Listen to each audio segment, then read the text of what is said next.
Mes chers collègues, je vous propose de commencer nos travaux.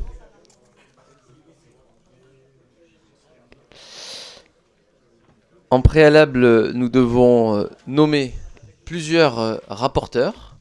J'ai reçu la candidature de monsieur Pierre Meurin pour être rapporteur sur la proposition de loi visant à supprimer les zones à faible émission mobilité. Y a-t-il des oppositions? Il en est ainsi décidé. J'ai reçu j'ai aussi reçu les candidatures de monsieur Loïc Prudhomme pour être rapporteur sur le projet de loi de nomination en application de l'article 13 de la Constitution, de monsieur Patrice Vergriette aux fonctions de président du conseil d'administration de l'AFIT France, et de monsieur Pierre Vatin pour être rapporteur sur le projet de nomination en application, là encore, de l'article 13 de la Constitution, de monsieur Boris Ravignon aux fonctions de président du conseil d'administration de l'ADEME. Y a-t-il des oppositions? Pas d'opposition. Nous en venons donc à nos travaux. Nous avons le plaisir d'accueillir aujourd'hui monsieur Stéphane Crouza, ambassadeur chargé des négociations sur le changement climatique, sur le bilan de la 27e conférence des parties à la Convention cadre des Nations Unies sur les changements climatiques, la fameuse COP 27. Monsieur l'ambassadeur, je vous remercie de venir à nouveau devant notre commission. Le fait que nous vous demandions de vous exprimer devant nous montre l'intérêt des collègues, mais aussi de moi-même, l'intérêt que nous portons aux questions climatiques.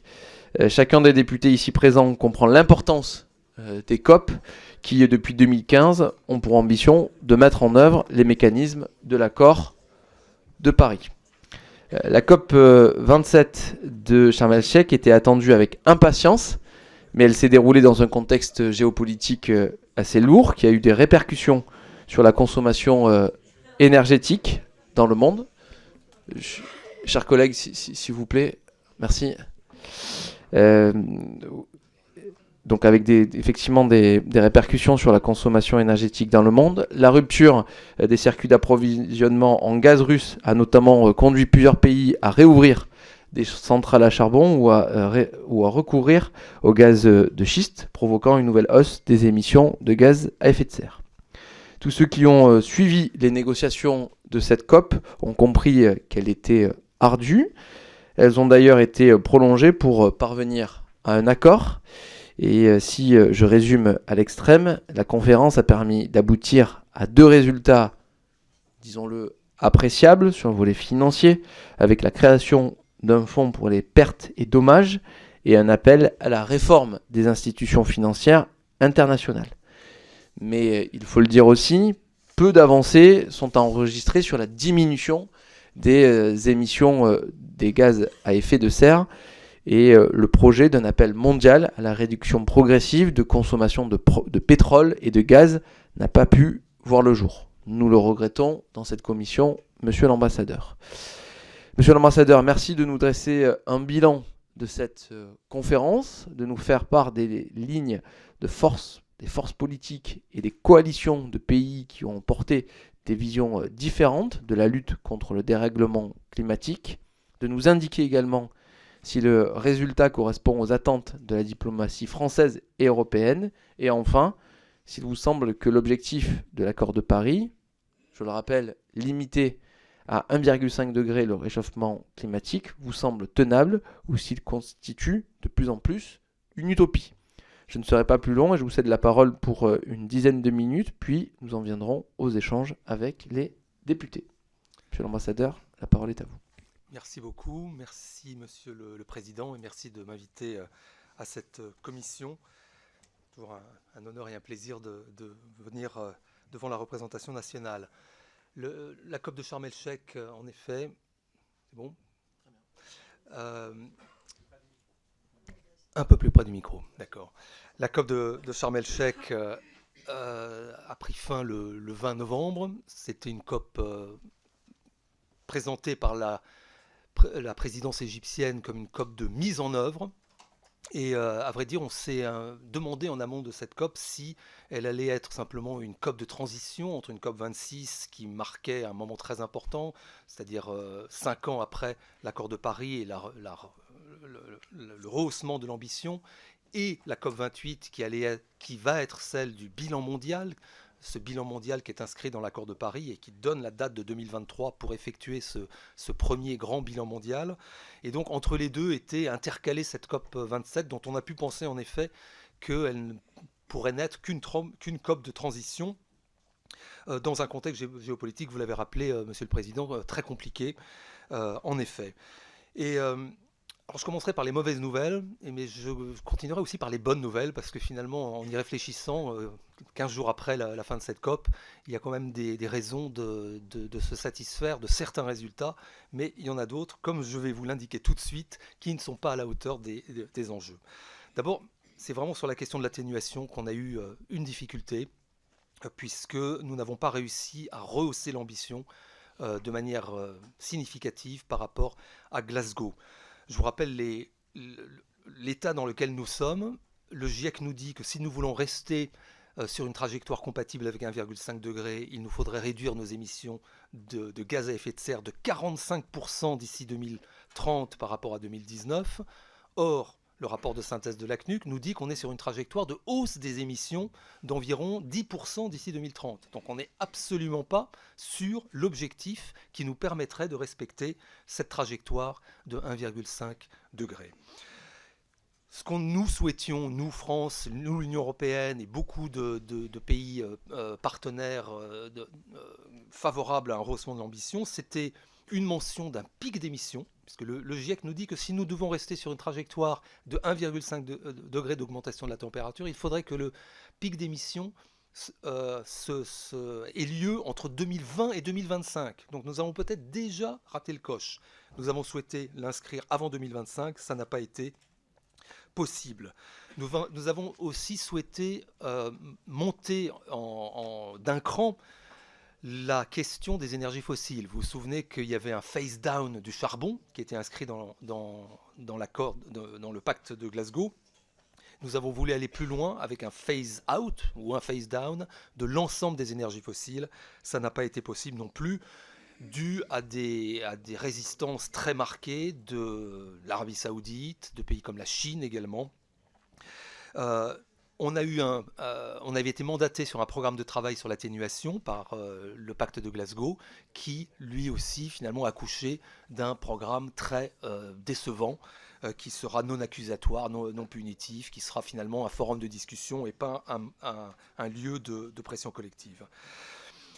On a quand même réussi à maintenir cet objectif de 1,5 degré comme la boussole politique qui devait nous guider, qui avait été marquée dans l'accord de Glasgow et qui, heureusement, a pu être maintenu.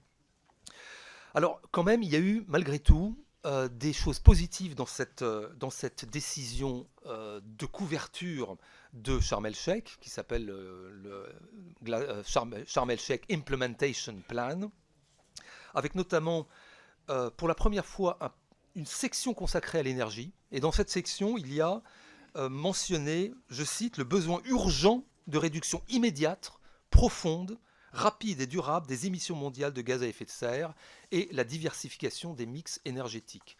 Donc ça, c'est quand même quelque chose, c'est du langage qui est fort. Alors certes, on n'a pas la mention du pic d'émissions, mais on a quand même cette mention de réduction immédiate.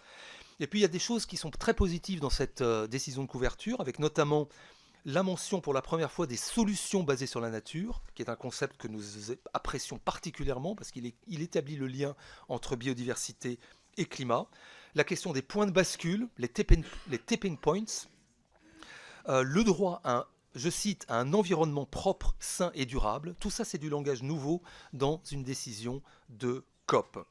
Et enfin, elle mentionne la nécessité d'une transformation du système financier et de ses structures, appelant les banques multilatérales de développement, les institutions financières à réformer leurs pratiques et leurs priorités pour faire face à l'urgence climatique mondiale. Et ça s'inscrit tout à fait en écho à ce qu'a prononcé le président de la République en ouverture de COP avec son appel à réformer les institutions financières et son annonce d'un sommet sur cette question avant la COP 28. Et alors j'en viens maintenant à cette avancée que vous avez mentionnée tout particulièrement, Monsieur le Président, c'est en effet cette décision sur les pertes et préjudices, une réelle avancée de cette COP, puisque vous savez que ce sujet des pertes et préjudices est extrêmement sensible et monté en puissance à Glasgow, avec une demande très forte de la part des pays en développement et des plus vulnérables pour la création d'une facilité dédiée à la question des pertes et préjudices, et en particulier sur le mot address. Il y a avert, minimize, address. Et donc sur cette question, nous avons pu avancer. Nous avons pu avancer dans un contexte de discussion assez positif sur le sujet. Tout d'abord, la question de l'alerte précoce. Vous vous souvenez que le secrétaire général des Nations Unies a, euh, a fait un appel pour que d'ici 2027, l'ensemble des populations vulnérables bénéficient d'un système d'alerte précoce pour faire face à un choc climatique extrême. Nous avons une initiative Cruise Climate Risk and Early Warning System qui s'inscrit parfaitement dans cette logique. Nous avons d'ailleurs décidé de doubler notre contribution annuelle à cette initiative à 8 millions d'euros. Donc il y avait des discussions sur ce sujet assez constructives. Il y avait des discussions également pendant la COP sur le Global Shield, le bouclier mondial contre les risques climatiques, qui avait été proposé par la présidence allemande du G7, en liaison avec le V20, les vulnérables 20, le groupe des 20, donc les plus vulnérables. Et la France aussi a soutenu cette initiative avec une annonce de 20 millions d'euros pour ce bouclier global. Et puis il y avait évidemment cette annonce du président de la République en début de COP d'un choc de financement concessionnel avec la proposition ou l'annonce qu'il y aurait un groupe de sages qui ferait des recommandations sur les financements innovants pour le climat pour permettre l'accès à des liquidités nouvelles, des capacités de prêt nouvelles et créer des clauses de vulnérabilité climatique pour les pays qui seraient soumis à des chocs extrêmes. Donc c'est dans ce contexte, une forme d'effervescence en fait de réflexion que la COP a pu finalement accoucher de quelque chose de très concret, et c'est ce fonds sur les pertes et préjudices. L'Union européenne a été le point de bascule décisif, puisque en début de deuxième semaine, où les discussions étaient vraiment assez bloquées, l'Union européenne a décidé de faire cette proposition, de créer le fonds, à condition qu'elle s'inscrive dans une mosaïque de solutions, et ça on l'a vu. Cette mosaïque de solutions, elle a commencé à être évoquée de manière très concrète avec ces différentes initiatives que j'évoquais il y a un instant, qu'elle s'adresse aux pays les plus vulnérables. Il ne s'agit pas de faire un fonds pour l'ensemble des pays en développement qui sont hors annexe 1 de la Convention 4 des Nations Unies sur les changements climatiques, mais qui s'adresse vraiment aux plus vulnérables, et ça c'est marqué dans la décision. Et enfin, qu'elle permette à tous de contribuer. Il ne s'agit pas que les contributeurs ne soient que ceux de l'annexe 1 de la Convention 4 des Nations Unies, puisqu'on pense que le monde de 2022 est très différent du monde de 1992. Donc il reste beaucoup à faire, puisque le principe de ce fonds est acté, mais il y aura toute une année maintenant pour l'opérationnaliser et le mettre en œuvre. Et puis, pour terminer, et dans l'attente de vos remarques et de vos questions, mentionner également que cette COP27 a été l'occasion, comme beaucoup de COP, de nombreuses initiatives. On sait que la présidence égyptienne en a proposé une douzaine, et la France en a rejoint 4, une sur l'agriculture, une sur les solutions fondées sur la nature. J'évoquais ce terme il y a un instant, et nous étions très heureux que l'Égypte endosse ce terme, une sur la résilience urbaine et une sur climat et paix. Et puis il y en a eu beaucoup d'autres, j'en mentionnerai quelques-unes seulement. Le lancement par la France d'un Buildings Breakthrough, un breakthrough sur les bâtiments. Vous vous souvenez que pendant la COP26, il y a eu beaucoup de Glasgow Breakthroughs qui avaient été lancés, et nous avons proposé celle-ci pour accélérer la transition du secteur du bâtiment, qui représente, je le rappelle, 37% des émissions mondiales de gaz à effet de serre. Nous avons également rejoint l'initiative Net Zero gouvernement lancée par les États-Unis, appelant les gouvernements à accélérer la transition écologique de leurs services publics pour qu'ils atteignent la neutralité carbone d'ici 2050. On a rejoint également la coalition Accelerating to Zero, lancée par le Royaume-Uni, qui s'appuie sur la déclaration sur les véhicules zéro émission. 100% de véhicules zéro émission neufs en 2035, et on sait que l'Union européenne est lancée sur cette voie pour 2035. Et puis j'en mentionnerai une dernière qui avait été lancée l'année dernière à Glasgow, très importante, la Global Methane Pledge, l'initiative sur le méthane, qui vise à réduire les émissions de méthane de 30% d'ici 2030. et qui a été poussé à la COP27 avec de nouveaux ralliements, jusqu'à 150 pays maintenant qui ont rejoint cette initiative. Il manque certains très importants, il manque la Chine, il manque la Russie, il manque le Turkménistan, mais ça reste quand même une initiative qui est pleine de promesses parce qu'elle peut permettre de manière rapide de diminuer cette augmentation de la température de 0,1 ou 0,2 degrés.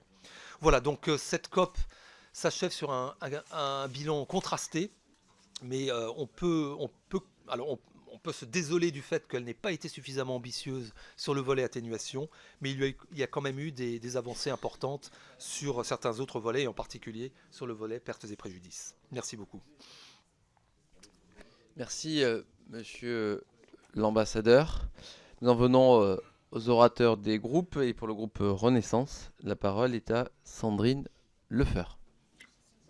Merci Monsieur le Président, Monsieur l'ambassadeur. Les attentes de nos concitoyens sont toujours fortes lors de ces rendez-vous diplomatiques multilatéraux consacrés aux négociations sur le changement climatique. Ils attendent des engagements contraignants auxquels ils aimeraient avoir la certitude que se conforment les dirigeants.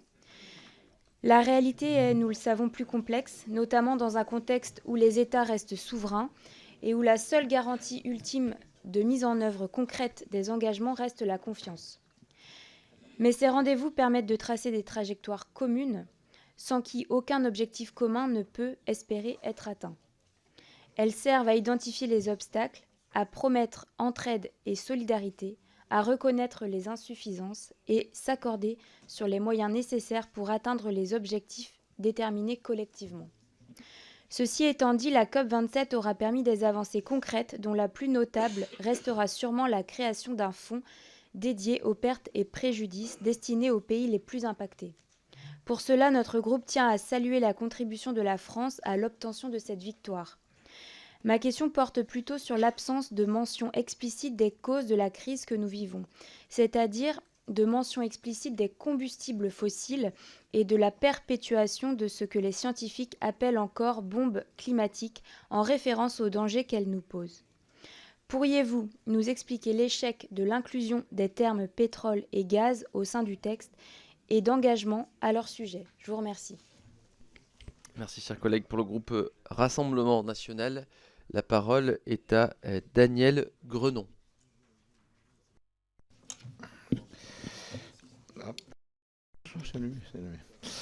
Merci, Monsieur le Président, Monsieur l'ambassadeur, chers collègues.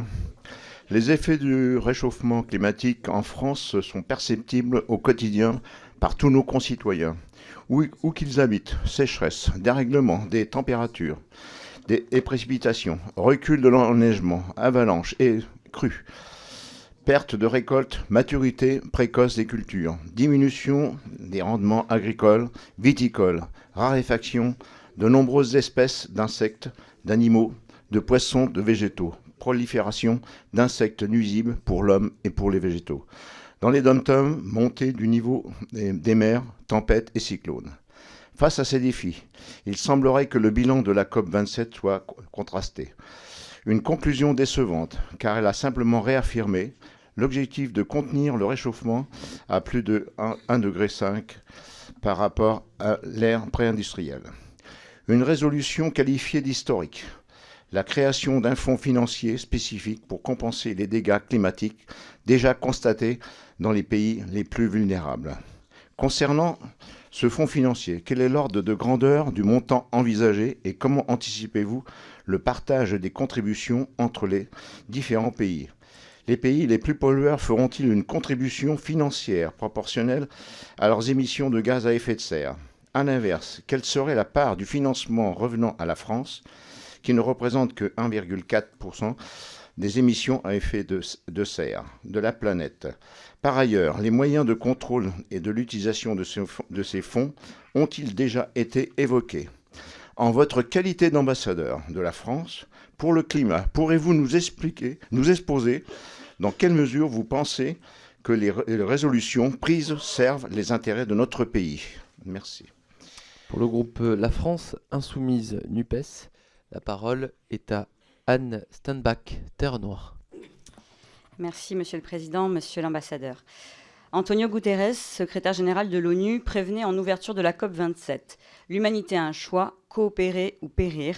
C'est soit un pacte de solidarité climatique, soit un pacte de suicide collectif. Je ne voudrais pas être alarmiste, collègues, mais je crains qu'on ait choisi le suicide. Alors oui, nous avons entendu Madame Pannier-Runacher se réjouir que l'objectif de contenir la hausse des températures à 1,5 degré soit, je cite, réaffirmé. Mais un objectif sans action conséquente, ça sert strictement à rien, ce sont juste des mots. Et en l'occurrence, il n'y a pas eu d'accord pour augmenter les ambitions de réduction de gaz à effet de serre, pourtant déjà insuffisantes, et même pas de mention de la sortie des énergies fossiles, responsables de 90% des émissions de ces gaz. Bon, il faut dire que plus de 600 lobbyistes de ce secteur ont été recensés à la COP et qu'ils étaient ainsi plus nombreux que les représentants des 10 pays les plus touchés par le réchauffement climatique. Ceci explique sans doute cela. Et la France n'a vraiment pas de quoi pavoiser. Condamnée 2 fois pour une action climatique, elle ne tient ni ses objectifs en termes de stratégie bas carbone, ni ses objectifs de développement des énergies renouvelables. Dans son discours à la COP27, Emmanuel Macron exhortait tout le monde à ne pas sacrifier les engagements climatiques sous la menace énergétique de la Russie. Mais j'imagine qu'il avait oublié qu'en juillet dernier, il réouvrait la centrale à charbon de Saint-Avold et lançait un projet de terminal méthanier au Havre pour importer du gaz de schiste américain. Et on peut aussi se demander où est le quinquennat écologique qu'on nous avait promis, alors que le vote historique de notre Assemblée de 12 milliards supplémentaires pour la rénovation thermique et 3 milliards supplémentaires pour le train ont été consciencieusement balayés par un 49.3. Pourtant, notre pays a une responsabilité historique du fait de ses émissions passées, présentes et futures. Il appartient aux 20 pays les plus émetteurs de CO2 et globalement aux pays les plus pollueurs. Nous devrions donc être un moteur de la bifurcation écologique au niveau mondial. En fait, j'ai une seule question. Comment peut-on, après cette occasion manquée dramatique, regarder notre jeunesse dans les yeux ? Je vous remercie. Pour le groupe Les Républicains, la parole est à Antoine Vermorel-Marquez. Merci Monsieur le Président, mes chers collègues, Monsieur l'Ambassadeur. La plupart du temps dans cette commission, nous traitons de politique publique nationale, que ce soit sur les énergies renouvelables, la conversion des véhicules, la rénovation des logements ou bien la lutte contre l'artificialisation des sols. Mais les mesures nationales s'intègrent évidemment dans le cadre d'une politique internationale ou européenne, et c'est la raison pour laquelle, Monsieur l'Ambassadeur, je tiens à vous remercier de votre présence ce matin, ainsi que notre Président pour cette excellente initiative. J'ai 3 questions à vous poser. Ma première question portera sur le bilan de la COP27. Devant nos homologues au Sénat à la mi-octobre, vous avez dressé un tableau plutôt sombre de la situation en rappelant que les émissions polluantes dans le monde étaient reparties à la hausse depuis le Covid, ce qui rend peu réaliste l'objectif de contenir la hausse de température sous les 1,5 degré d'ici la fin du siècle. La COP27 n'est pas parvenue, et vous venez nous le dire, à faire adopter par les États des engagements contraignants forts dans ce domaine. Cela constitue-t-il pour vous donc un échec ? Ma deuxième question portera sur le cadre global de ces COP qui régissent la diplomatie climatique mondiale depuis 20 ans. Ces COP font régulièrement l'objet de critiques sur leur efficacité véritable et force a été de constater cette année que les 33 000 participants étaient massés dans d'immenses bâtiments climatisés, survolés toute la journée par des avions, sous le haut patronage de Coca-Cola et de l'industrie des énergies fossiles, avec plus de 630 lobbyistes et une vingtaine de contrats de gaz signés en coulisses. Ce cadre de négociation n'aide pas les concitoyens à croire au fonctionnement des COP. Vous paraît-il donc satisfaisant ? Et à titre personnel, j'insiste à titre personnel, quelles améliorations souhaiteriez-vous proposer ? Et enfin, dernière question, le groupe Les Républicains a proposé de mettre en place une mission d'information ici à l'Assemblée nationale sur le suivi des accords de Paris et d'autres engagements internationaux. À ce jour, le Parlement français n'exerce pas ce pouvoir de contrôle de l'action gouvernementale. Avez-vous des exemples étrangers où les parlements nationaux permettent par leur action de contrôle de maintenir une pression sur les actions de l'exécutif ? Je vous remercie. Merci, chers collègues, et merci d'avoir mis en avant le rôle de la commission. Bien entendu, c'est un choix qui a été décidé en bureau durant lequel nous avons aussi validé votre proposition de mission. Je ne sais pas si le message est passé. Pour le groupe démocrate, Modem et indépendant, la parole est à Hubert Hoth. Merci Monsieur le Président, Monsieur l'Ambassadeur, chers collègues. Pakistan, 1/3 de la surface du pays sous les eaux, 1600 morts, 7 millions de déplacés, retour du choléra, du paludisme, de la dengue. Somalie, 1,2 million de déplacés à cause d'une sécheresse record qui a débuté en janvier 2021. Il n'a pas plu dans la région de Baï, Juba ou Banadir depuis. Jakarta, officiellement 10 millions d'habitants, 40% de la ville se retrouve sous le niveau de la mer. Bolivie, 125 000 familles touchées par le manque d'eau, les glaciers ne s'y régénèrent plus. Monsieur l'ambassadeur, les Suds sont les premières victimes du réchauffement climatique provoqué par l'industrialisation à outrance, la surconsommation et les gaspillages du Nord.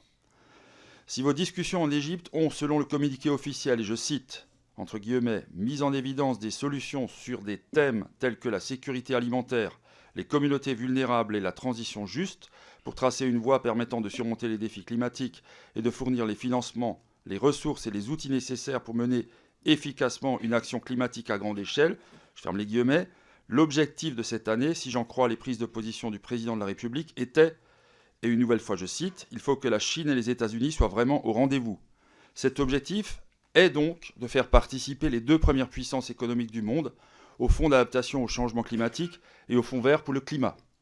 Ma question est simple, monsieur l'ambassadeur, après 2 semaines de négociations, quelles sont les positions tenues par ces deux pays, émettant près de 16 milliards de tonnes de CO2 par an, soit 42% des émissions globales selon le GCP, quant à leur participation à ces fonds qui ont pour but d'aider les Pakistanais, les Somaliens ou encore les Boliviens à faire face aux graves conséquences du changement climatique.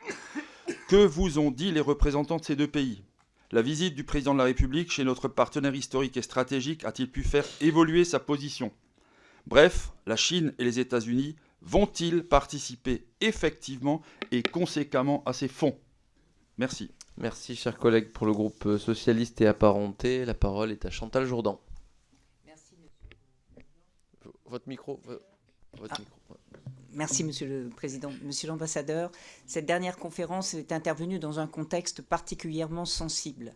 Nous savons combien la situation climatique est alarmante. Les conséquences du réchauffement climatique se manifestent partout dans le monde, touchant toujours en premier les populations les plus fragiles. Suite à cette COP27, quelques points positifs cependant à souligner. La création, enfin, d'un mécanisme financier dédié à la compensation des pertes et dommages subis par les pays en développement. Le maintien de l'objectif de stabiliser le réchauffement entre 1,5 et 2 degrés, tout en rappelant que chaque dixième compte. L'affirmation de la nécessité de réduire nos émissions de gaz à effet de serre de 43% entre 2019 et 2030 si l'on veut pouvoir atteindre la neutralité carbone en 2050. Il est toutefois regrettable que ces objectifs ne se traduisent aucunement en un cadre d'action plus contraignant et que l'accord laisse aux États parties l'entière liberté de leur contribution volontaire nationale à la baisse des émissions de gaz à effet de serre. Concrètement, quels sont les principaux points de blocage lors des négociations qui empêchent de prévoir des mécanismes plus contraignants ? Par ailleurs, l'accord ne porte que peu de précisions quant au fonctionnement du fonds de compensation des pertes et dommages. Qui l'abondera ? Comment et quels en seront les bénéficiaires ? Pouvez-vous nous indiquer comment vont se négocier ces éléments et dans quel délai ? Enfin, plus globalement, il existe différents cadres internationaux dans lesquels les questions environnementales sont discutées, ce qui est une bonne chose. Néanmoins, il semblerait qu'à ce titre, la COP sur les changements climatiques peine à intégrer l'ensemble des dimensions. Je pense notamment aux questions liées à la biodiversité. Le fait que le texte final issu de la COP27 ne mentionne pas la COP15 est inquiétant. Identifiez-vous des leviers qui permettraient de mieux lier les travaux effectués dans les différents espaces de dialogue internationaux afin de produire un cadre environnemental réellement global. Je vous remercie. Merci, chers collègues. Pour le groupe Horizon et apparenté, la parole est à Monsieur Thiebaud. Merci, Monsieur le Président.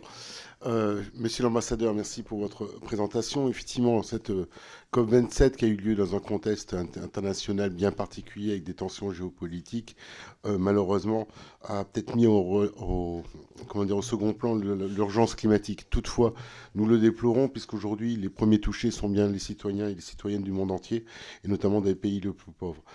Une COP25 qui effectivement a des objectifs très mesurés, pas de nouvelle ambition pour réduire effectivement les ambitions en termes de réduction de gaz à effet de serre, l'absence de beaucoup de pays comme la Chine, notamment l'Arabie Saoudite aussi également qui doit être moteur sur ce sujet.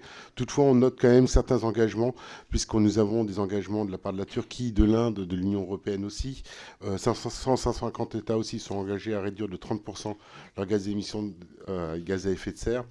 On a eu des annonces, et cette annonce historique aussi pour la mise en place d'un fonds de soutien pour les pays les plus pauvres qui sont les plus touchés.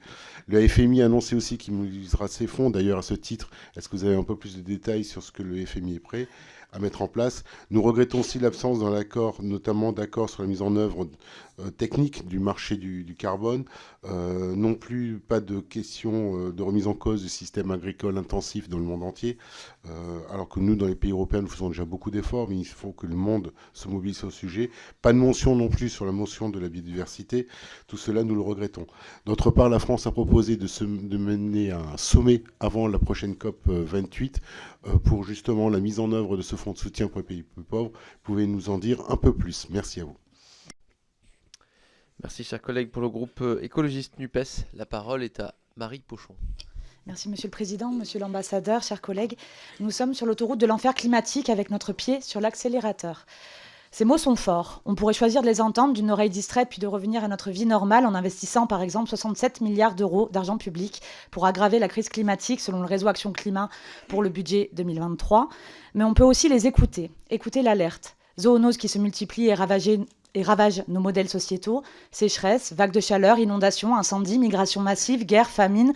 Vous connaissez le film, j'imagine et j'espère, puisque certains d'entre vous en écrivaient le scénario. Il y a quelques années, je fus l'une de celles qui initia la condamnation de l'État français en justice pour carence fautive en matière climatique. L'État doit rattraper son retard d'ici le 31 décembre 2022, c'est-à-dire dans 3 semaines, chers collègues. C'était l'affaire du siècle.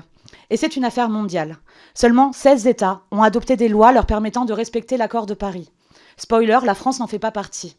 Les contributions volontaires des États participant à la COP additionnées vont encore augmenter les émissions mondiales de 10% d'ici à 2030, alors qu'il faudrait qu'elles baissent de 45%. Début juillet, Tuvalu, les Fidji ou Vanuatu ont demandé à la Cour internationale de justice de se prononcer sur les obligations légales d'action attachées à la responsabilité historique des États en matière climatique, sous peine de disparaître. L'écologie ou la mort, en quelque sorte. Vous l'avez dit, il nous faut réduire nos émissions. Plus aucun nouveau projet fossile ne doit sortir de terre. Mais ICOP, Tilenga, Afrique du Sud, Russie, Qatar, Mozambique, les investissements coulent à flot avec le regard bienveillant de nos gouvernements. Plus de 600 représentants des entreprises fossiles étaient présents pendant la COP, soit davantage que l'ensemble des délégations des 10 pays les plus affectés par le dérèglement climatique. Et les énergies fossiles sont absentes de l'accord. Monsieur Crouza, avez-vous un seul espoir qu'il puisse y être un jour ajouté et ainsi permettre de sauvegarder l'habitabilité de la Terre? Je vous remercie. Merci, chers collègues. Est-ce que pour le groupe Gauche démocrate et républicaine, Hubert Wulfranc voudrait prendre la parole? Je ne l'ai pas inscrit, mais non, je ne suis pas inscrit, Monsieur le Président. Effectivement, vous savez qu'on tient à votre parole. Oui, mais elle est en difficulté ce matin. Je voulais écouter ce que Monsieur l'ambassadeur avait à nous dire des conclusions qu'il tirait de cette COP 21. 26, je sais plus le... Ouais. Je dois dire que un peu naïf en la matière et peu en phase avec le langage diplomatique. J'ai essayé d'entendre, d'écouter ce qu'il nous disait de ce que l'on a présenté comme étant le sauf-conduit de cette COP, à savoir la mise en place de ce fonds pertes et dommages.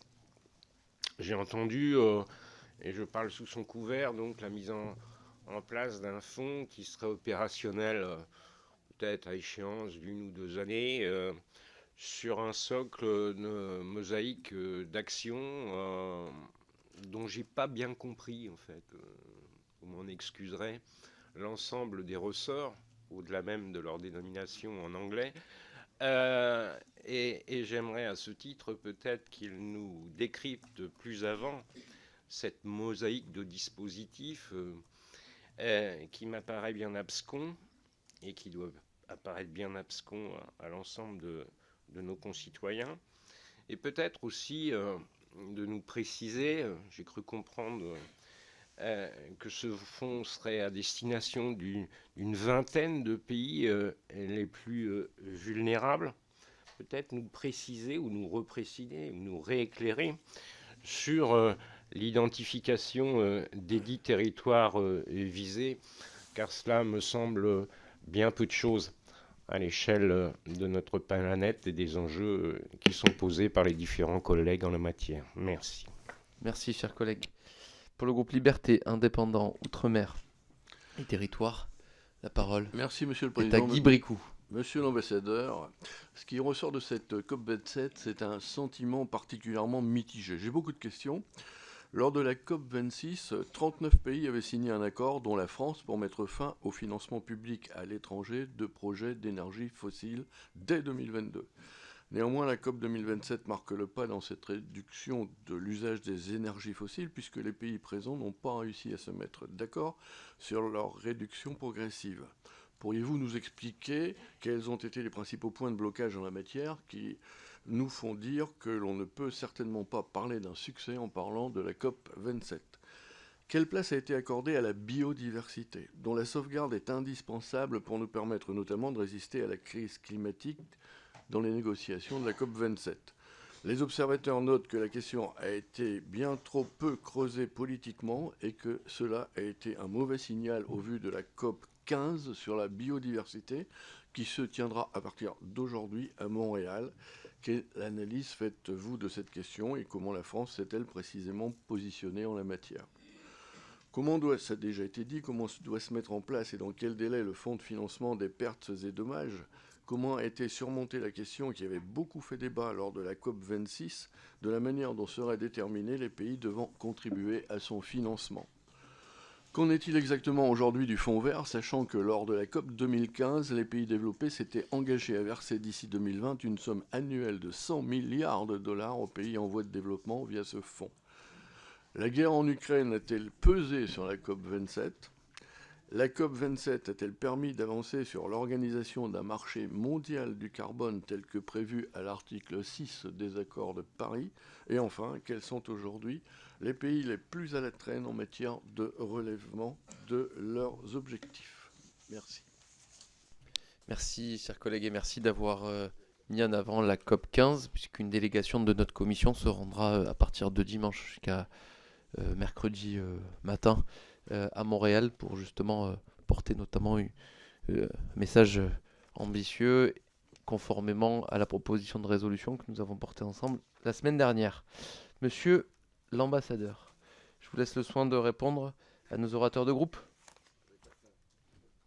Merci beaucoup, Monsieur le Président, Mesdames et Messieurs les députés, pour toutes ces questions très pertinentes et très variées auxquelles je vais essayer de répondre de manière la plus exhaustive possible. J'ai eu des questions sur... beaucoup de questions sur la place du pétrole et du gaz. En effet, c'était une des déceptions que j'évoquais dans mes propos liminaires. Vous vous souvenez que pour la première fois à Glasgow, le charbon a été mentionné dans une décision de COP. Les énergies fossiles également ont été mentionnées. C'était donc dans le pacte de Glasgow sur le climat, avec le phase-down du charbon et le phase-out des subventions inefficaces aux énergies fossiles. Et nous avions voulu aller plus loin. Nous avons voulu, puisque l'urgence climatique est là, le GIEC nous le dit, et ça a été rappelé par de nombre d'entre vous à l'instant, nous ne sommes pas sur une trajectoire qui nous permet de respecter cet objectif de la fourchette basse de l'accord de Paris d'une augmentation de 1,5 degré. Donc on était rentré dans cette COP avec la volonté de faire encore plus que Glasgow. Ça n'a pas été possible pour des raisons d'opposition ferme de certains pays. L'un des plus vocaux était l'Arabie Saoudite, porte-parole du groupe arabe, qui avait l'oreille attentive, je pense, de la présidence égyptienne, ce qui compliquait un peu les choses, d'un pays comme la Chine, qui continue à développer le charbon. Alors la Chine qui est dans une situation un peu de yin et yang, si je puis dire, puisque à la fois elle développe de manière massive ses énergies renouvelables, 1200 gigawatts d'ici 2030, ce qui correspond à 60 fois la capacité nucléaire française, 20 fois la capacité nucléaire française, je le rappelle, et en même temps continue à développer le charbon, mais a annoncé un pic d'émissions avant 2030, et on espère que ce pic d'émissions en réalité sera plus rapproché que cette date.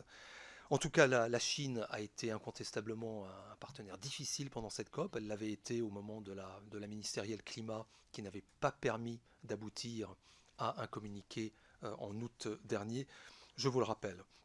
Donc de ce point de vue-là, en effet, une déception, même si on a eu le soutien de nombreux pays, toute l'Union européenne évidemment, les pays, je dirais, du G7+, les pays d'Amérique latine, ILAC, qui était très favorable à une mention de la sortie des énergies fossiles, des pays particulièrement vulnérables, les petites îles, en particulier tout le groupe AOSIS, comme on l'appelle, l'Alliance des petites îles, qui a une voix particulièrement forte dans les négociations climatiques, et puis l'ensemble de la coalition pour la haute ambition, la HAC, comme on l'appelle, la High Ambition Coalition, menée par les îles Marshall, qui elle aussi était favorable à une telle mention.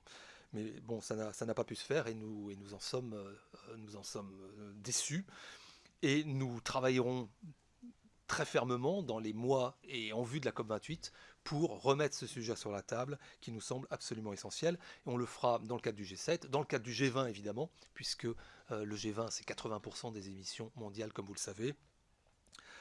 Et donc à la prochaine COP, qui sera compliquée parce que c'est à Dubaï, et c'est un pays pétrolier, gazier, qui accueille cette COP, mais qui a eu la bonne idée, je pense, d'inscrire parmi ses priorités la question énergétique. Donc, il y aura des conversations robustes sur la question. En tout cas, elle ne cherche pas à éviter le débat sur cette question énergétique qui sera au cœur des discussions donc, de la COP28. J'ai eu beaucoup de questions également sur le fond sur les pertes et préjudices, avec des questions notamment sur la manière dont il sera abondé, sur la manière dont il fonctionnera, à qui va-t-il s'adresser, qui seront les contributeurs. Je n'ai malheureusement pas encore de réponse à vous donner sur ce point, puisque c'est le principe de la création du fonds qui a été agréé en vue de son opérationnalisation à la COP 28. Alors, sur le process, on aura, et c'est inscrit dans la décision, un groupe de 24 personnes qui seront nommées par leur pays. Et donc il faut qu'on arrive à s'entendre sur qui sera dans ce comité transitionnel. 14 membres de pays en développement et 10 membres de pays développés seront chargés de faire des recommandations à raison, ils se réuniront 3 fois cette année, enfin l'année 2023, en vue de remettre des recommandations à la COP28 pour l'opérationnalisation et la mise en place de ce fonds. Alors, ce qu'on sait déjà, et ça c'est quelque chose sur lequel l'Union européenne et la France étaient particulièrement attentives, c'est qu'ils s'adresseront aux pays les plus vulnérables. Les plus vulnérables, ce n'est pas, monsieur le député Wolfram, 20 pays, c'est... parce que quand je mentionnais de 20 pays, je parlais du V20, le groupe des Vulnerable 20, qui a repris ce terme par rapport au G20, et qui en fait est composé de bien plus que 20 pays. Mais je faisais référence au V20 par rapport au bouclier mondial, puisque contre les risques climatiques, donc développer des outils assurantiels sur donc pour faire en sorte que les pays puissent et que les populations vulnérables puissent bénéficier d'assurance contre des chocs extrêmes climatiques. Donc ça, c'était dans le cadre du Global Shield. Pour ce qui est du fonds, nous avons réussi à faire inscrire que ce serait destiné aux pays les plus vulnérables et non pas à l'ensemble des pays en développement. Alors après, le diable est dans les détails. Comment va-t-on définir les pays les plus vulnérables ? Il y a certains pays qui sont particulièrement vulnérables. Je ne prendrai qu'un exemple, c'est la Barbade, avec qui la France, le président de la République, a travaillé main dans la main avec la première ministre de la Barbade pour faire des annonces sur la réforme du système financier international. Mais la Barbade n'est pas un pays PMA. Et pourtant, c'est un pays donc à revenu intermédiaire, mais particulièrement vulnérable aux chocs climatiques extrêmes. Et donc, ça sera tout l'objectif du groupe des sages qui a été annoncé par le président de la République à la COP27, composé de membres éminents à déterminer encore, de Banque mondiale, FMI, OCDE, de faire des recommandations d'ici le printemps prochain, pour les prochaines assemblées annuelles de la Banque mondiale, sur la manière d'activer ces clauses de vulnérabilité climatique qui sont si importantes pour ces pays vulnérables. Donc j'en reviens au fond sur les pertes et préjudices. Donc à destination des pays les plus vulnérables, il faudra déterminer exactement ce que ça veut dire. Faire en sorte que ça ne soit pas que les pays de l'annexe 1 de la Convention 4 des Nations Unies sur les changements climatiques, pays développés, qui soient les pourvoyeurs de fonds de ce fonds climat, de ce fonds pertes et préjudices. Au contraire, on pense que ça devrait être ouvert à l'ensemble des pays qui sont en mesure de le faire, et on pense à des pays comme l'Arabie Saoudite, comme les Émirats Unis, comme le Qatar, comme la Chine, comme l'Inde, pourquoi pas, qui pourraient contribuer également à un tel fonds. Et ça sera l'objet des discussions aussi cette année. J'ai eu des questions sur... alors attendez, laissez-moi... Je ne voudrais pas... sur le cadre global des COP, sur la manière de fonctionner de ces COP, oui, c'est vrai, elles deviennent... parfois, on peut les qualifier de grands barnums. On se souvient que à l'époque de la COP de Copenhague, il y avait 20 000 participants. Puis après, il y avait 5 000 participants traditionnellement dans les COP. On est passé à 20 000 à Copenhague, puis on est 10 000, puis 30 000 à Paris, 20 000, 20 000, 20 000, puis 40 000 à Glasgow, et là on est à plus de 30 000 pour une COP, donc la dernière COP. Donc ça devient effectivement assez difficile à pouvoir gérer, mais en même temps, on a tendance à dire c'est le pire des systèmes à l'exception de tous les autres. C'est-à-dire que s'il n'y avait pas les COP, on serait aujourd'hui dans un monde qui se dirigerait vers une augmentation de la température 4-5 degrés. Et là, on a réussi, grâce à ces rendez-vous annuels qui, quoi qu'on l'en dise, continuent de maintenir la pression sur l'ensemble des parties. Je parle de l'ensemble des parties parce que le monde entier est parti à la CNUC. Et je rappelle que l'accord de Paris est un accord quasi universel puisqu'il n'y a plus que 4 États qui ne font pas partie de l'accord de Paris. C'est l'Iran, principal émetteur parmi les 4, mais il y a aussi la Libye, le Yémen et l'Érythrée. Donc c'est vraiment un accord universel qui permet à l'ensemble des parties de se réunir. C'est compliqué parce que tout fonctionne au consensus. Je rappelle qu'à l'Assemblée Générale des Nations Unies, quand au final on n'arrive pas à s'entendre, on vote. On vote une résolution, et puis il y a ceux qui sont pour, il y a ceux qui sont contre, il y a ceux qui s'abstiennent. À la CNUC, dans les COP, ça n'est pas le cas, puisque, je le rappelle, depuis 1992, enfin depuis la première COP, quand on a adopté le règlement intérieur du fonctionnement des COP, il n'y avait pas eu d'accord sur le principe du vote. Et donc on a été obligé de continuer à avancer avec ce système de consensus. Donc ça, c'est défaut considérable, parce qu'il suffit d'une partie importante ou de deux pour bloquer un processus. On l'a vu de manière spectaculaire à la COP 26 à la fin de Glasgow, quand la Chine, l'Inde s'étaient manifestés en plénière finale pour dire « nous ne sommes pas d'accord avec le phase-out du charbon » et on est revenu au phase-down. Mais ça aussi, si je puis dire, ses qualités, c'est que ça permet d'embarquer tout le monde. Et une fois qu'une décision est prise, tout le monde est censé donc respecter et endosser cette décision. J'avais des questions sur la Chine et les États-Unis, monsieur le député Hoth, je crois, qui doivent en effet être au rendez-vous. Alors, vous mentionnez en particulier les questions des fonds et de la participation de ces pays aux fonds. Alors, d'abord, sur la finance climat en général, on est en effet, nous nous sommes engagés, nous collectivement pays développés, à atteindre 100 milliards de dollars de financement climat d'ici 2020. Et nous avons appris par les calculs de l'OCDE que nous n'étions qu'à 83 milliards de dollars en 2020. Donc nous n'avons pas collectivement rempli notre objectif.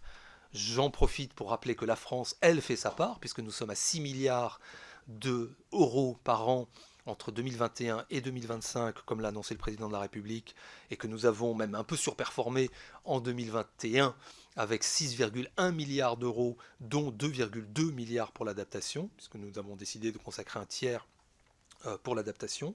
Donc nous faisons notre part de l'effort, mais beaucoup de pays n'y sont pas encore. Les États-Unis sont un problème, puisque les États-Unis ont annoncé 11 milliards de dollars d'ici 2024, et que le président Biden n'a toujours pas réussi à faire passer ces engagements par les fourches caudines du Congrès américain. En particulier sur le fonds vert. Alors le fonds vert est une partie des 100 milliards. Le fonds vert n'est pas les 100 milliards. Le fonds vert est un fonds très important qui a été créé, je le rappelle, donc rendu opérationnel dans les années 2010 et qui, lui, dispose d'à peu près 10 milliards de dollars sur sa période de reconstitution, donc en 2019 et 2023 actuellement, et la France y participe à hauteur de 1,5 milliard. Les États-Unis, d'euros. Les États-Unis, eux, devaient financer sur la première reconstitution 2015-2019 3 milliards, et Obama à l'époque avait mis 1, et Trump avait bloqué la suite. Et les États-Unis n'ont toujours pas contribué, même le retard desquels ils étaient redevables de l'époque de l'administration Trump. Donc ça, c'est une difficulté, et évidemment, on le rappelle à nos amis américains qui sont bien obligés de reconnaître que c'est compliqué au plan national avec le Congrès américain, mais ça fait vraiment partie... c'est un élément crucial de l'atteinte des 100 milliards. La Chine, quant à elle, la Chine, elle dit, écoutez, moi je ne suis pas pays développé au titre de l'annexe 1 de la Convention 4 des Nations Unies sur le changement climatique. Donc je n'ai pas d'obligation à ce titre. Point final. Alors, et c'est une question qu'on pense mérite au contraire d'être posée. Et c'est pourquoi on pense qu'il est très important, et c'est l'objet des discussions sur le prochain objectif post-2025, donc sur le montant auquel les pays vont s'engager pour le financement le climat après 2025. On a déjà engagé des discussions pour une décision donc en 2024 sur le montant à partir de 2025. Et dans le cadre de ces discussions, on dit qu'il faut élargir la base des donateurs. Le monde de 2022 est très différent du monde de 1992.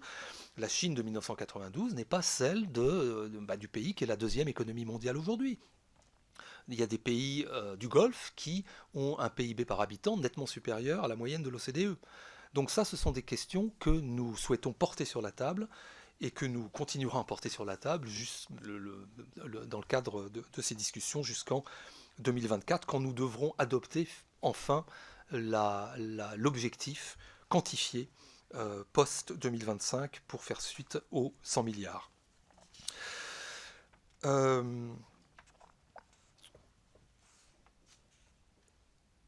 J'ai eu des questions tout à fait pertinentes aussi sur la biodiversité et sur le lien biodiversité et climat.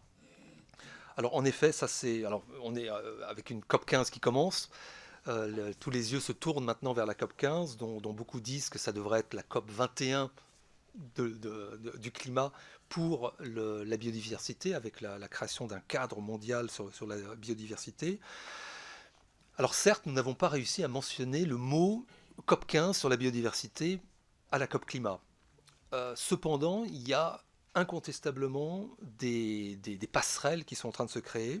J'évoquais le mot solution fondée sur la nature. C'est la première fois qu'on a ce terme qui apparaît dans une COP, dans une décision de COP. Et ça, c'est pour nous très important parce que c'est un concept que l'on porte beaucoup, puisque les solutions fondées sur la nature, elles permettent à la fois...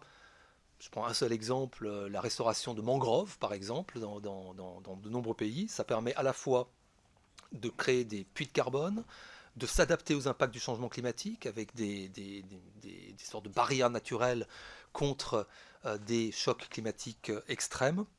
Et puis ça permet également de préserver et de restaurer la biodiversité. Et c'est autour de ce concept qu'on travaille beaucoup, qu'on porte cette notion au sein de l'Assemblée annuelle sur l'environnement, à l'ANUE, au sein de l'UICN, et enfin également au sein des COP. Et nous avons aussi des objectifs financiers en termes de biodiversité. Et nous travaillons avec des partenaires pour développer les co-bénéfices, en particulier les co-bénéfices biodiversité sur les actions climatiques. Et on sait que notre objectif, l'objectif de l'AFD en particulier, est de faire en sorte que 30% de l'action climat que l'AFD réalise ait des co-bénéfices pour la biodiversité. Et nous souhaitons, dans le cadre de la COP15, également développer des financements pour la biodiversité. La France s'y engage à les doubler d'ici 2025 pour les porter à 1 milliard d'euros.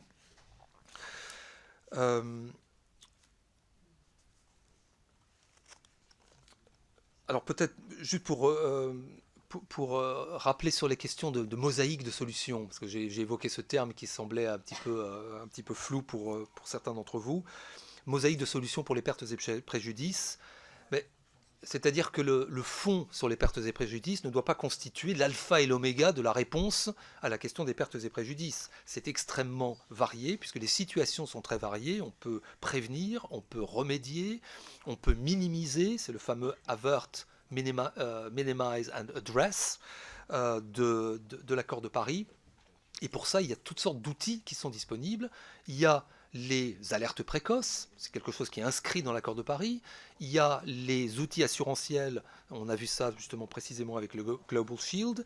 Il y a la question très importante de la réforme du système financier international pour permettre aux pays les plus vulnérables d'être couverts. Et il y a précisément la question du fonds qui va être opérationnalisé. Donc c'est quelque chose de varié. Et il y a aussi des fonds existants qui peuvent contribuer à la question des pertes et préjudices, que ce soit le fonds vert, que ce soit le fonds d'adaptation, que ce soit le fonds pour les PMA et tant d'autres.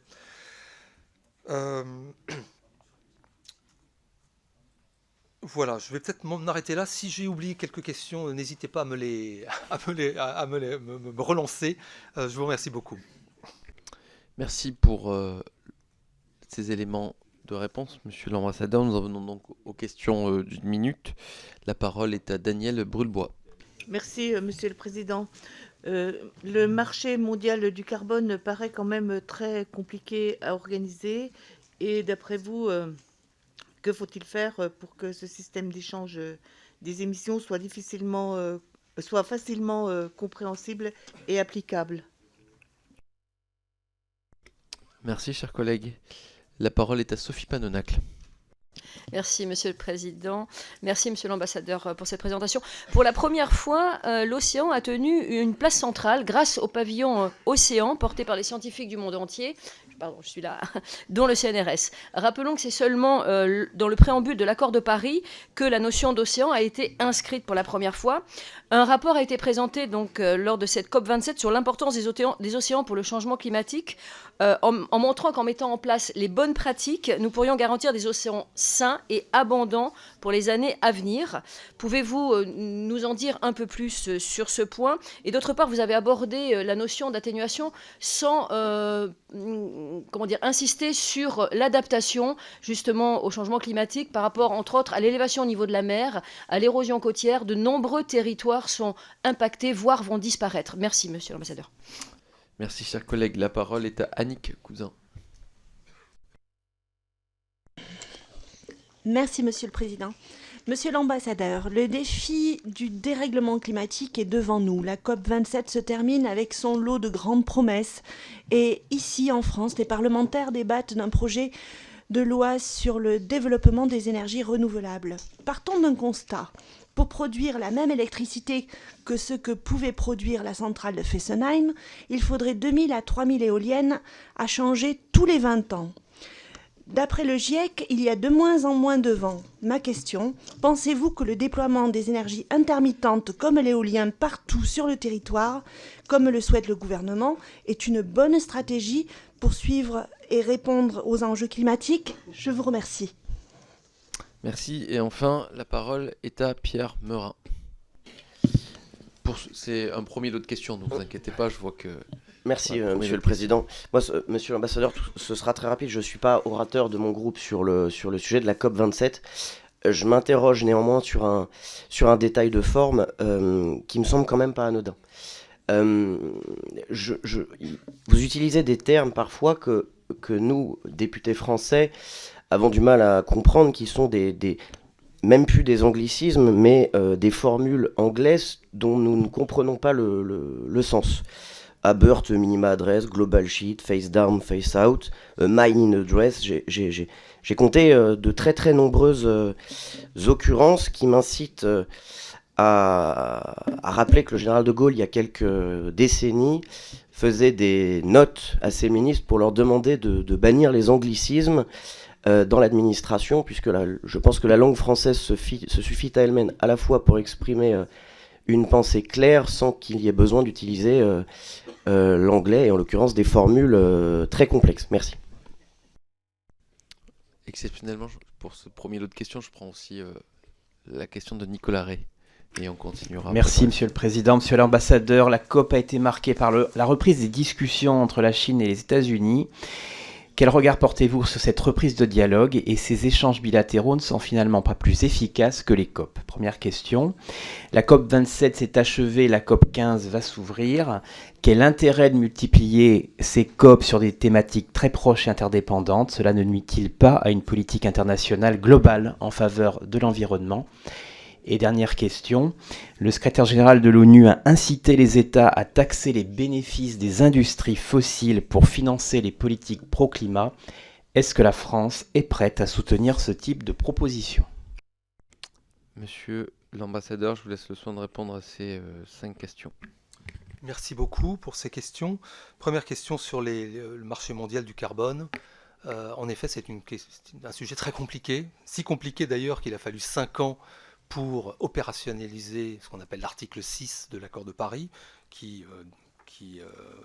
fixe le cadre de la création de ces échanges de réduction d'émissions et la création d'un marché carbone mondial. Le diable est dans les détails, puisqu'on pensait à la COP26 qu'on avait résolu toutes les difficultés, et pourtant on continue à parler de l'article 6, de la mise en œuvre de l'article 6. Pourquoi? Parce que c'est extrêmement compliqué de faire en sorte que les crédits carbone qui vont être générés par les échanges de quotas d'émissions vraiment bénéficient d'une réelle intégrité environnementale et climatique. Et donc on a eu encore beaucoup de discussions relatives à l'article 6 de la part des experts des différents pays. Qui ne se sont toujours pas entendus sur des points de détail, mais qui sont très importantes, sur les trames de rapports qui garantiront la transparence des échanges, sur les modalités d'évaluation de ces rapports, sur la conception du système informatique qui permettra de suivre le suivi des transactions, etc. Tout ça, je rappelle que le principe fondamental, c'est d'éviter le double comptage des émissions, de faire en sorte que celui qui bénéficie de la réduction et celui qui les crée ne réduisent pas leurs émissions dans leur registre tous les deux, puisque ce serait tricher. Donc c'est excessivement complexe, et vous avez raison de dire qu'on ne s'y retrouve pas. Bien des négociateurs eux-mêmes parfois s'y perdent, puisque ça demande une technicité extrême. Madame la députée sur l'océan, en effet, on est très heureux que l'océan ait continué, et plus que jamais, à figurer dans les COP. On avait eu une première victoire, puisqu'on avait obtenu à la COP 26 le fait que l'océan ferait l'objet d'un dialogue régulier, Et ça a été confirmé à la COP27, puisque la COP27 s'est saisie de la question, évoque la question de l'océan, qui est absolument cruciale pour la question climatique, puisque c'est un énorme réservoir de CO2. Et la santé de l'océan est absolument cruciale pour notre question climatique. Et d'ailleurs, la France, comme vous le savez, a annoncé qu'elle accueillerait avec le Costa Rica la prochaine convention des Nations Unies sur l'océan en 2025. Vous évoquez également la question de l'adaptation, sujet central en effet. Je rappelle que l'adaptation, c'est le deuxième grand objectif de l'accord de Paris. Atténuation, donc 1,5 degré, premier objectif. Deuxième objectif, l'adaptation, s'adapter aux impacts du changement climatique. Et le troisième objectif étant l'alignement des flux financiers sur ces deux premiers objectifs. L'adaptation, donc, qui a été un peu, comment dire, a été moins dans l'œil du cyclone pendant cette COP, pour la bonne raison que les pertes et préjudices se sont taillés la part du lion, si je puis dire, et que aussi on a un rendez-vous très important à la COP 28, qui sera la fin de la discussion sur l'opérationnalisation de l'objectif mondial d'adaptation. Cet objectif mondial d'adaptation, il est inscrit dans l'accord de Paris, on ne sait pas trop ce que ça veut dire, et il a été décidé à Glasgow d'un programme de travail sur 2 ans qui permettrait de l'opérationnaliser et de mieux comprendre, de le définir. Et ça sera donc à la COP28 que ce programme prendra fin et qu'une décision sera prise sur la question.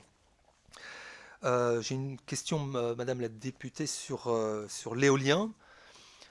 Alors l'éolien, là encore, comme le fond pour les pertes et préjudices, l'éolien n'est pas l'alpha et l'oméga de la réponse sur le mix énergétique français. C'est une des réponses nécessaires, certainement, mais non suffisante, absolument. Et c'est pourquoi l'exécutif souhaite, d'ailleurs dans le cadre de la loi sur les énergies renouvelables que vous avez regardé de très près ces jours-ci, pouvoir accélérer les choses pour faire en sorte que les énergies renouvelables puissent monter en puissance. Nous sommes actuellement à 19% et on devrait monter bien davantage pour être en conformité avec les objectifs généraux de l'Union européenne qui visent 40% d'ici 2030. Et l'éolien, clairement, offshore, donc pardon, en mer, devrais-je dire, et sur Terre, fait partie des solutions avec le solaire, avec l'hydraulique, avec le nucléaire. Monsieur le député, vous avez tout à fait raison de me rabrouer sur mon usage de l'anglais, et j'en prends très bonne note. Et c'est, alors sans vouloir me trouver des justificatifs à ce laisser-aller, simplement pour vous rappeler, et on peut s'en désoler, que les négociations climat se passent, sauf en plénière officielle, exclusivement en anglais. Et donc si on ne parle pas anglais dans les négociations climatiques, c'est même pas la peine de se déplacer. C'est consternant, mais c'est malheureusement une réalité. L'ensemble des textes se négocient en anglais et sont ensuite traduits. Je peux vous dire par exemple qu'ils ne sont pour l'instant pas traduits sur le site des Nations Unies. Il faut attendre plusieurs mois avant que les 61 décisions qui ont été adoptées à la COP 27 soient traduites en français. Donc alors, je vous rassure que lorsqu'il y a des possibilités de traduction, quel que soit le cadre d'ailleurs, dans le cadre des COP ou ailleurs, je me plie à la règle que je m'impose absolument de parler en français.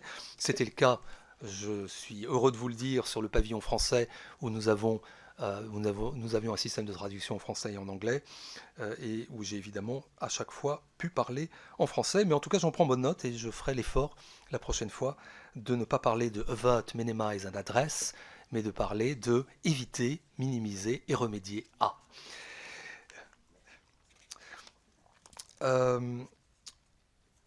Vous avez évoqué, je crois, monsieur le député, la question des... Oui, vous parlez d'échanges bilatéraux est-ce que les échanges bilatéraux n'étaient pas plus efficaces que les COP? Je crois qu'elles sont complémentaires, en fait, absolument nécessaires et complémentaires. On pense à des échanges bilatéraux très importants, enfin, pour citer l'histoire désormais.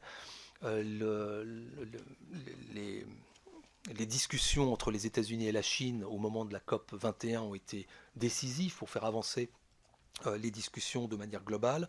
Je pense que c'est absolument complémentaire. On ne peut pas évidemment faire abstraction d'échanges bilatéraux pour faire avancer la cause climatique, comme on ne peut pas faire abstraction de ces grands rendez-vous internationaux. Sur des COP interdépendantes, alors chaque convention a ses COP. La convention sur la diversité biologique a sa COP biannuelle, de même que la convention sur la désertification. La COP climat a sa COP annuelle. Vous avez raison de dire que peut-être il faut essayer de faire en sorte qu'elle s'articule davantage, et c'est ce à quoi nous nous sommes employés, ce que j'ai essayé d'évoquer tout à l'heure, justement sur l'importance de ce nexus, ai-je le droit d'utiliser ce mot, entre biodiversité et climat, avec notre volonté précisément de faire en sorte qu'il y ait des co-bénéfices biodiversité à des actions climatiques. Mais en tout cas, c'est une question qui mérite d'être posée. Et puis finalement, sur la taxation des bénéfices d'industries fossiles, ça sera tout l'objet de ce sommet que le président de la République a décidé de convoquer pour juin prochain. Un sommet sur la réforme du système financier international, qui évoquera en particulier la question de financement innovant. Il faudra, sans tabou, essayer d'évoquer la manière dont on peut essayer de trouver des financements qui ne soient pas simplement des financements tirés des budgets nationaux pour l'atteinte des 100 milliards, parce qu'on a besoin de beaucoup plus, et il y aura une partie qui sera dévolue précisément à la question de ces financements innovants, notamment pour l'abondement de ce fonds qui reste à créer, même si le principe en est acté, sur les pertes et préjudices. Merci beaucoup. Merci Monsieur l'ambassadeur. Nous avons encore 1, 2, 3, 4 questions. Question de Jean-Yves Bonny. Merci Monsieur le Président, Monsieur l'ambassadeur. En 2022, des événements climatiques extrêmes ont fortement désorganisé la production mondiale de céréales. Je citerai la vague de chaleur historique en avril en Inde, la sécheresse en Argentine et dans le Mid-Ouest américain, les gigantesques inondations au Pakistan, et à chaque fois, ce sont les exportations russes qui en ont profité. On le voit, le changement climatique a donc un impact direct sur la production agricole mondiale. Malheureusement, les mesures envisagées lors des sommets climatiques internationaux ont parfois tendance à aggraver la situation. Lors de la COP27, par exemple, l'échec sur le thème du CO2 a conduit les États à redoubler d'efforts sur le sujet du méthane, qui provient en partie de l'élevage. La tendance est aussi à encourager les politiques de reforestation qui dérivent parfois sur l'accaparement des terres agricoles dans les pays en développement. À l'heure où l'Europe se désengage progressivement de sa fonction nourricière, avec la délétère politique de la ferme à la fourchette, ne va-t-on pas, là encore, sacrifier notre agriculture au nom du climat et de la décroissance? Merci. Merci, chers collègues. La parole est à Monsieur Le Seul. Merci, Président. Ma question, Monsieur l'ambassadeur, posera, en fin de compte, l'interrogation sur l'articulation entre votre mission et tout le débat aujourd'hui au niveau communautaire sur la CSRD, c'est-à-dire la Corporate Sustainability Reporting Directive. Cette directive sur la publication d'informations en matière de durabilité par les entreprises vient d'être adoptée après le Parlement le 10 novembre par le Conseil de l'Union. Et donc, nous allons avoir très prochainement, pour les entreprises de plus de 250 salariés en Europe, l'obligation d'avoir un reporting extra-financier plus important que le précédent. Quelle articulation entre votre mission et cette directive, et surtout quel poids vous comptez avoir au sein de l'EFRAG, qui sera finalement l'organisme chargé de définir les projets de normes européennes? Nous savons que traditionnellement l'EFRAG est davantage anglo-saxon, donc quel rôle la France compte-t-elle avoir précisément sur ces normes extra-financières? Je vous remercie. Merci, chers collègues. La parole est à Nicolas Thierry. Merci, Monsieur le Président. Monsieur l'ambassadeur, la France a tenté de défendre des positions ambitieuses lors de cette COP, vous l'avez indiqué, proposant notamment un pic des émissions au plus tard en 2025 à l'échelle internationale. On le sait, ce fut sans succès. De son côté, la France s'est fixé un objectif de réduction des émissions carbone de 45% d'ici 2030. Et or, toutes les expertises stipulent qu'un objectif minimum de 65% de réduction serait nécessaire pour respecter les accords de Paris. Donc ma question est assez simple. Comment la France arrive-t-elle à tenir sa position exigeante dans les négociations internationales, alors même que ses propres objectifs de réduction ne sont même pas alignés sur l'accord de Paris? Et une deuxième question encore plus précise, y aura-t-il une révision de cet objectif? Et si oui, pouvez-vous nous confirmer qu'il sera suffisant pour répondre à l'accord de Paris, soit 65% d'ici 2030 au minimum? Merci. Et enfin, pour terminer, la parole est à Monsieur Saint-Huil.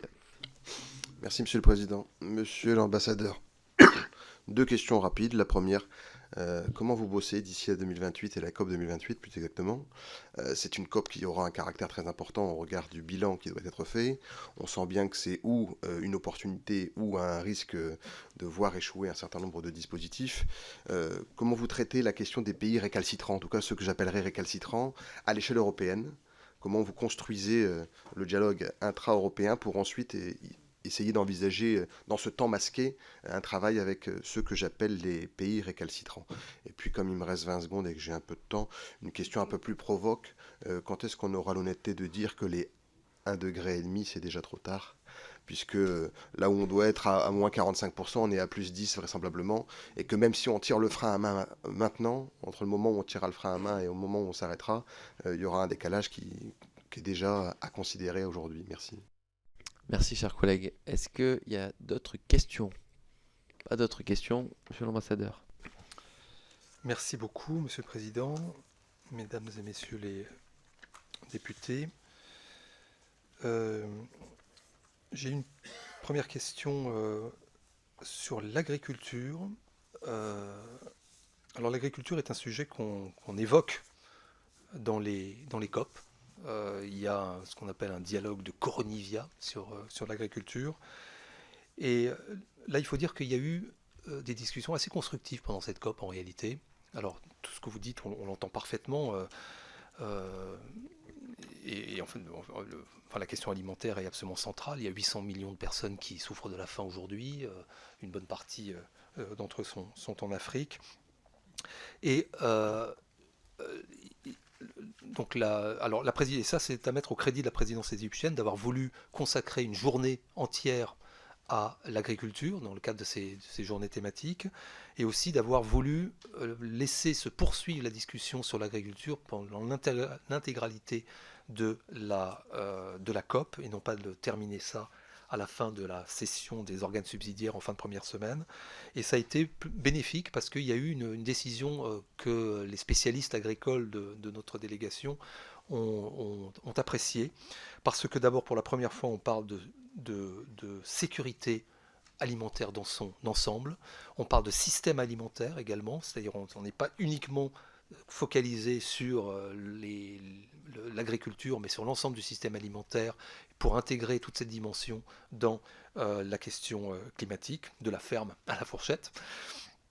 Alors, certes, il y a le mot agroécologie, qui est un mot que nous aimons, nous, France, que nous portons, parce que nous pensons que c'est justement porteur de solutions, en particulier pour faire en sorte que l'agriculture soit un puits de carbone et non pas contribue aux difficultés. Vous évoquez, monsieur le député, la question du méthane en particulier qui affecte beaucoup l'agriculture.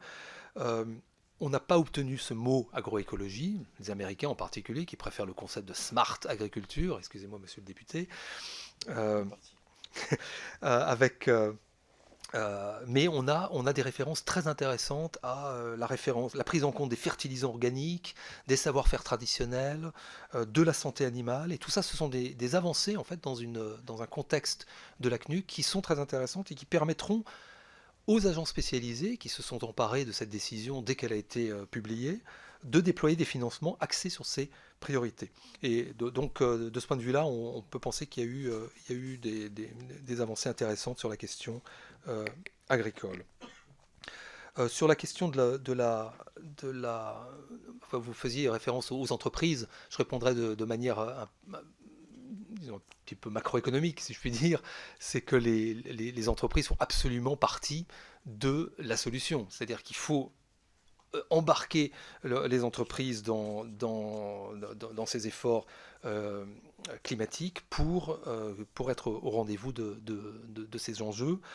Et là-dessus, donc, il y a la taxonomie européenne qui a été mise en place, avec, vous l'avez évoqué, monsieur le député, des nouveaux engagements très importants des entreprises. C'est quelque chose qui doit se généraliser dans le monde entier. Et pour ça, il y a aussi cette question très importante de la redevabilité des acteurs infra-étatiques, des entreprises en particulier, pour être sûr qu'elles sont au rendez-vous de leurs engagements.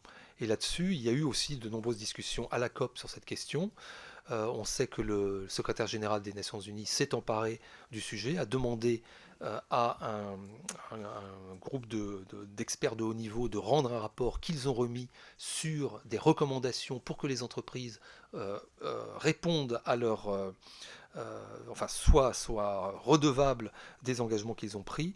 Et nous avons également, nous, France, aussi lancé ce qu'on appelle le One Planet Data Hub, qui doit permettre aussi aux entreprises, par la création d'une plateforme, d'être mieux en capacité de répondre à ces engagements et faire en sorte que nous puissions voir si elles sont effectivement redevables, qu'elles mettent en œuvre leurs engagements.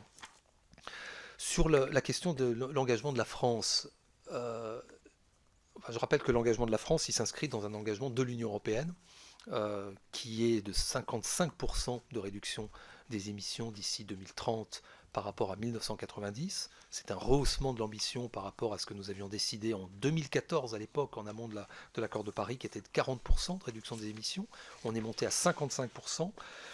Et la France a des objectifs très précis dans le cadre de ces 55%. Il y a une part qui concerne le marché carbone européen, mais il y a une part pour tout ce qui est hors marché carbone qui concerne chacun des pays. Et la France a un objectif très clair de 47,5% de réduction d'émissions pour le volet hors marché carbone d'ici 2030 par rapport à 2005. Donc elle est sur cette trajectoire qu'il faudra qu'elle respecte. Je rappelle que le vice-président de la Commission européenne, Frans Timmermans, pendant la COP, a indiqué qu'au vu de la mise en place du paquet Fit for 55, ajustement aux 55% de réduction d'émissions, avec tout l'arsenal législatif qui est en cours d'adoption, nous pouvions déjà nous attendre à une réduction, ou espérer, en tout cas on y travaille, une réduction d'émissions qui sera rehaussée à 57% de réduction de gaz à effet de serre. C'est un objectif considérable puisque je rappelle qu'on est actuellement à 30% environ de réduction d'émissions d'ici 2020. Il s'agit de faire encore cet effort complémentaire pendant la prochaine décennie. Enfin, monsieur le député, vous parliez de pays récalcitrants. Il y a des pays récalcitrants, en effet. Alors, j'évoquais la Chine à plusieurs reprises et nous continuons à tout niveau à avoir des discussions avec la Chine, que ce soit à mon niveau, que ce soit au niveau le plus élevé, entre le président de la République et son homologue. Et je peux vous dire qu'à chaque fois que nous avons, enfin en tout cas que nos plus hautes autorités ont des discussions avec leurs homologues chinois, la question climatique est au premier rang. La Chine est un pays incontournable, 30% des émissions mondiales. Donc il faut évidemment en parler. Un pays comme l'Inde, nous aurons l'occasion... L'Inde, c'est 7% des émissions mondiales, troisième grand émetteur, après la Chine, les États-Unis, donc l'Inde. Nous aurons l'occasion abondamment de parler aux Indiens dans le cadre du G20, de la présidence indienne du G20, où nous aurons à préparer une ministérielle climat en juillet et le sommet du G20 en septembre prochain. Sur la question du 1,5 degré, n'est-il pas déjà trop tard ? Alors, il y a certains scientifiques d'ailleurs qui ont écrit une tribune disant qu'il fallait se rendre à l'évidence et que nous ne pouvions pas atteindre l'objectif de 1,5 degré. Mais qu'est-ce que dire que nous n'atteindrons pas cet objectif, en quoi cela fait avancer la cause climatique ? C'est vraiment une question qu'on peut se poser. L'accord de Paris, il fixe un objectif entre 1,5 et 2 degrés d'augmentation pour l'éternité. C'est-à-dire que si on augmente nos émissions, enfin, si on ne réduit pas suffisamment nos émissions et que la température augmente à 1,8, 1,9, voire 2 degrés, voire 2,5 degrés, eh bien l'accord de Paris restera valable.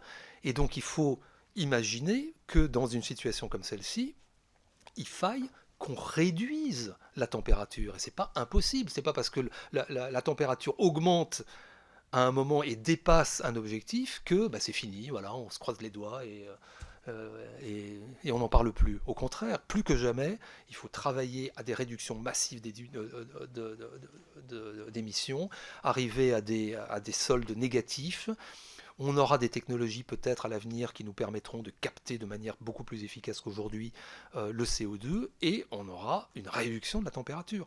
Donc cet objectif de 1,5 degré, il doit rester notre boussole parce que le GIEC nous a dit très clairement en 2018 dans son rapport qu'un monde à 2,5 à 2 degrés est très différent d'un monde à 1,5 degré. C'est pourquoi il faut continuer à se battre pour que ça soit cette boussole politique qui nous anime tous. Merci. Est-ce qu'il y a d'autres questions ? Pas d'autres questions. Monsieur l'ambassadeur, un grand merci. Merci d'avoir accepté notre invitation. Merci pour ces éléments de réponse. Vous avez compris la motivation et l'engagement des députés de cette commission à pouvoir bien justement demander une ambition toujours plus forte dans le sens, bien entendu, du développement durable et la protection de notre planète. Chers collègues, nous nous retrouvons mercredi 14 décembre à 9h. J'insiste bien à 9h et non pas 9h30, de sorte à ce que nous puissions examiner la proposition de loi visant à supprimer les zones à faible émission mobilité et que dans la foulée, nous puissions auditionner, en application du fameux article 13 de la Constitution, M. Boris Ravignon, dont la nomination est proposée aux fonctions de président du conseil d'administration de l'ADEME.